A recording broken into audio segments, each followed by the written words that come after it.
Hartlik goeiemôre Sal weer 'n keer. Dankie Sakkie, dankie. Dis altyd lekker om hier te wees. Ons het hierdie pragtige instelling weekliks wat ek kom gesels met Sal die Jager, natuurlik prinsipaal van Harcourts. En van sy kundigheid en sy kennis gebruik maak tot voordeel van julle ouens buite in die mark eiendomstransaksies. Sal, vandag 'n vinnige opsomming van jou af asseblief. Wanneer ek nou verkoop het en daai proses, daar's nou 'n proses, dit moet nou van my gaan na die volgende ou. Hoe verloop hy? Vertel dit gou vir ons so in kort. Hoe gebeur daai registrasieproses? Ek is bly jy sê in kort, want daar's baie meer detail wat eintlik bespreek moet word. Maar wat gebeur is, wanneer daar 'n skriftelike ooreenkoms is tussen die koper en die verkoper, in Engelse OTP, offer to purchase, dan moet dan gewoonlik word dit nou deur 'n agent gedoen. Ja.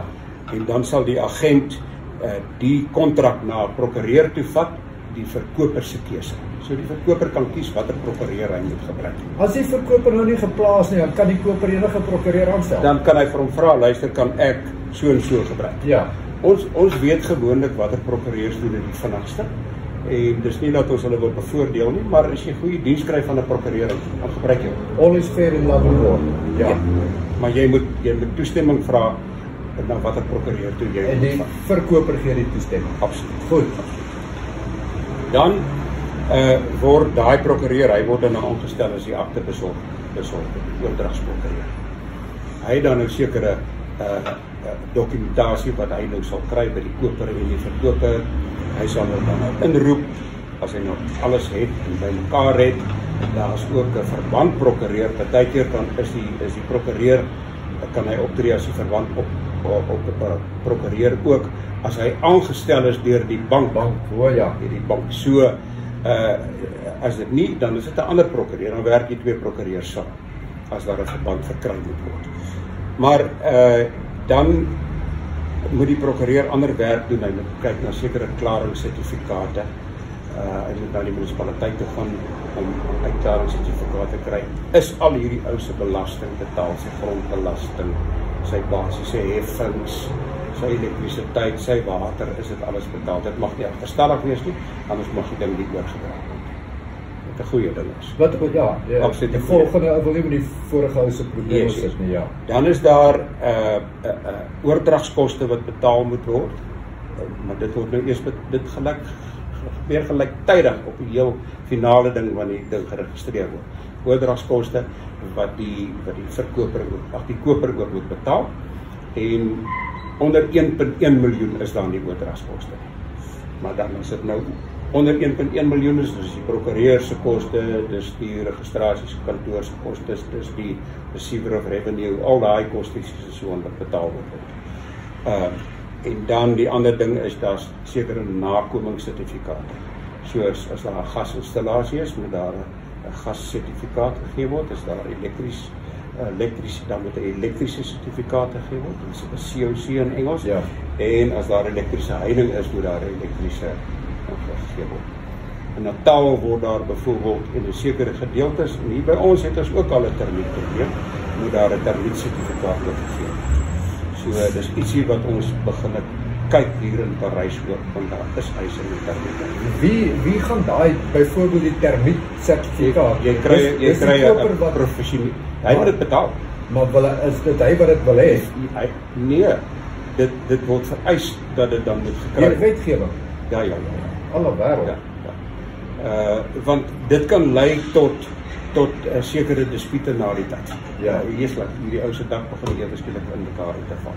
So die koper moet dit, die verkoper moet dit. Maar dit is nog nie tans 'n regulasie of 'n reël. Nee, maar ons het al gesien in party huise en dan maak ons dit 'n paragraaf binne in die deel van die koopkontrak. Yes. Goed. As jy bewus is daarvan moet jy dit doen. Wat baie belangrik is dat jou eienaar moet 'n verklaring doen op skrif saam met die agent en sê luister, die volgende goeders is ek van bewus.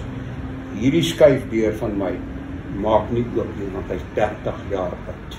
Ek gaan hom nie regmaak nie.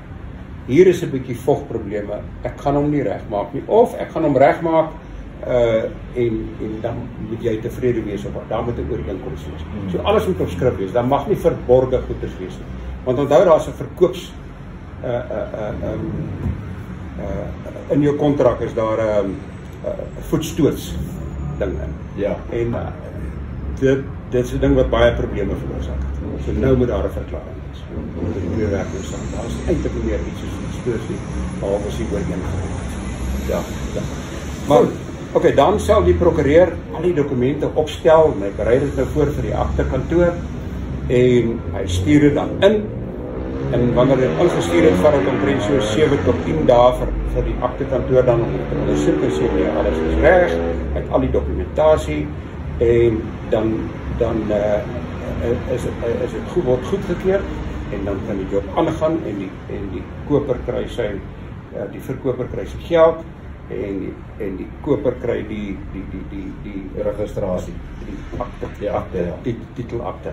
Behalwe as hy 'n verband het en dan gaan daai titelakte na die bank by die verband volg.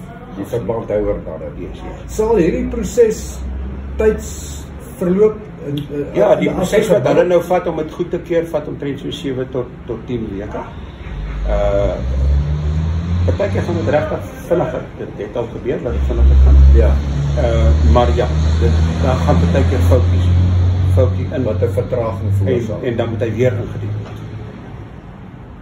Okay, 7 tot 10 weke vandat jy jou plek koop of vandat jy 'n plek gekoop het, dan kan dit jou eiendom wees, dan kan jy intrek. Daar's natuurlik ander reëlings ook, okkupasie, huur. Die koper kan intrek. Daar's baie klein goedjies. Ja. Sal as ek die Harcourts kontrak by jou kom haal en jy gee hom vir my en ek tipex die Harcourts uit en maak dit 'n privaat transaksie, dan gaan dit nog steeds 'n geldige kontrak wees. Ja. Kyk, Harcourts se kontrak is baie akkuraat en professioneel.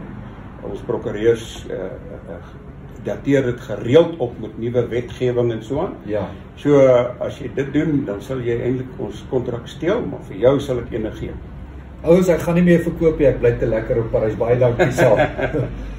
Voorspoed tot volgende week. Yes, dankie Sakie. Dankie.